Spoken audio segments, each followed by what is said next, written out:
বিচাৰি নাই পোৱা নহয় হয় নেকি এতিয়া তোমাক চশমা ক'ৰ পৰা কিনি দিম মই এই দোকানৰ পৰা দোকানৰ পৰা কেনেকুৱা চশমা লাগিব তোমাক হাপৰ নিচিনা চশমা লাগিব সাপৰ নিচিনা চশমা সাপে চশমা পিন্ধে জানো সাপে চশমা পিন্ধে জানো পিন্ধে তুমি কোন কোন যাব চশমা কিনিবলৈ মই আৰু বেটা আৰু বাবা হয় নেকি খুৰানে যায় আৰু জন্ত্ৰ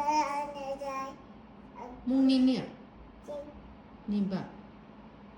মই তোমাক পিছফালে উঠাই দিম তুমি গাড়ী চলাবা মই আগফালে থাকিম তুমি আগফালে থাকিবা আৰু মই গাড়ী চলাম হ'ব আৰু আমি কেনেকৈ যাম তাৰপিছত মই গাড়ীটো তোমাক গাড়ী চলাব দিম মই পিছফালে উঠিম আগফালে মই উঠিম হয় নেকি তুমি গাড়ী চলাবা তুমি পিছফালে উঠিবা আগফালে উঠিবা হয় নেকি